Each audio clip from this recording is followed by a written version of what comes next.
Today, our fellow citizens, our way of life, our very freedom came under attack in a series of deliberate and deadly terrorist acts.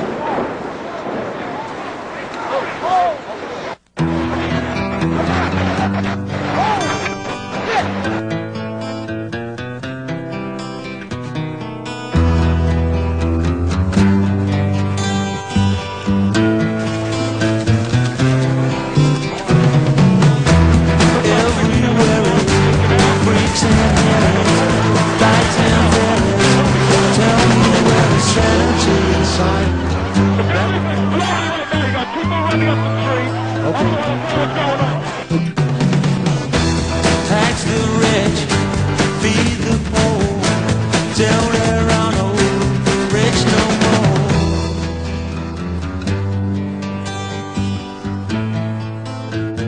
It's disappeared into its own dust.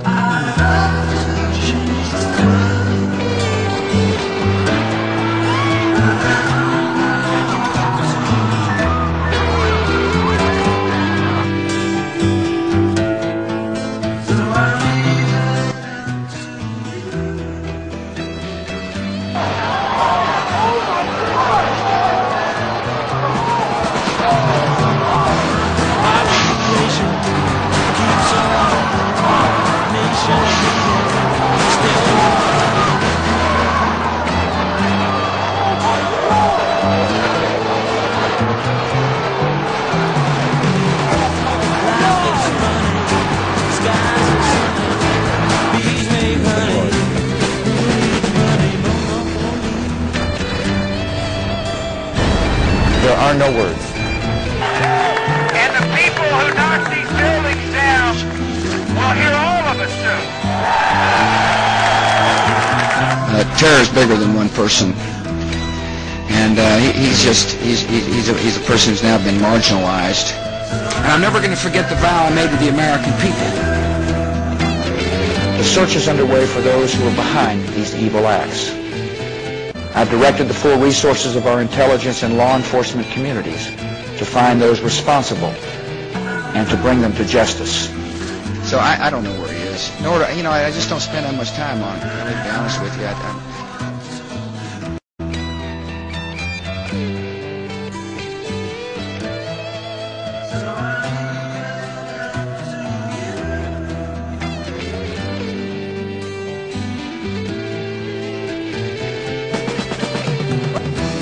Population keeps on breeding, nation bleeding, still more bleeding economy.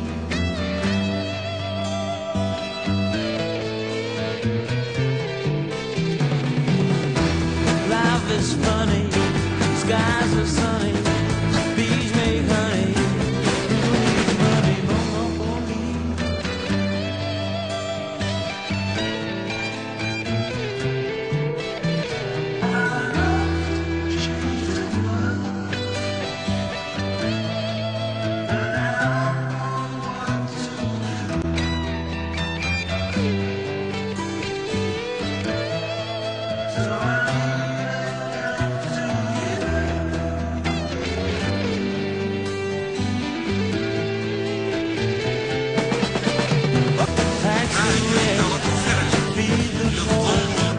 the enemy has not lost the desire or capability to attack us.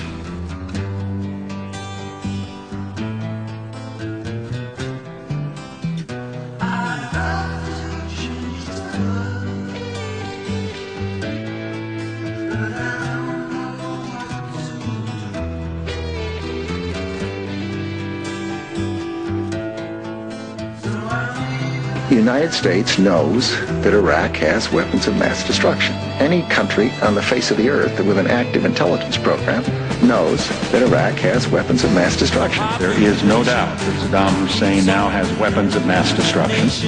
There is no doubt that he is amassing them to use against our friends, against our allies, and against us.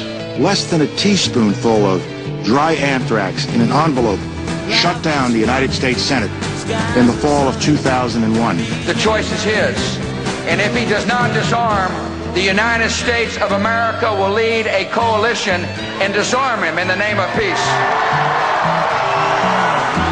Leaving Saddam Hussein in possession of weapons of mass destruction for a few more months or years is not an option. Has attempted to purchase high-strength aluminum tubes suitable for nuclear weapons production. Nuclear weapons, chemical agents.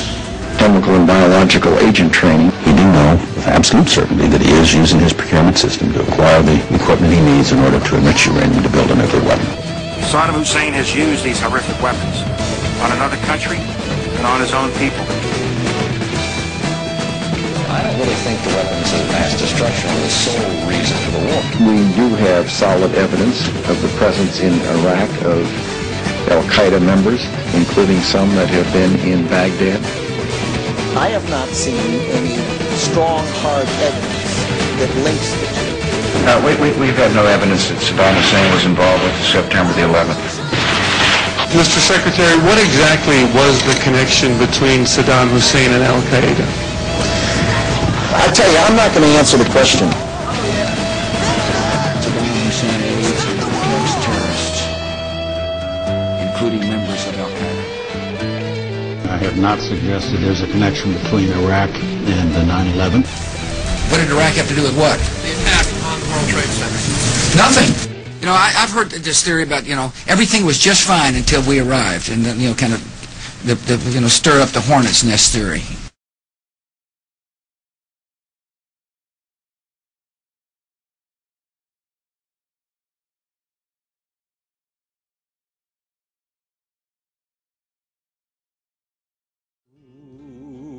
She soared above the lifted lamp that guards sweet freedom's door.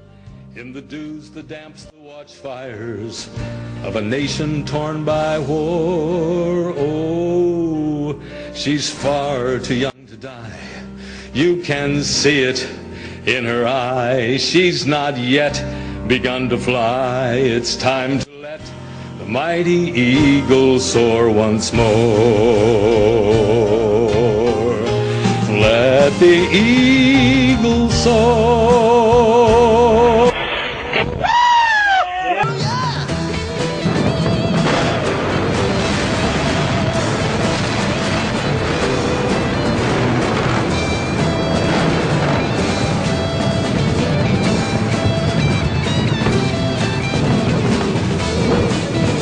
Major combat operations in Iraq have ended. In the Battle of Iraq, the United States and our allies have prevailed.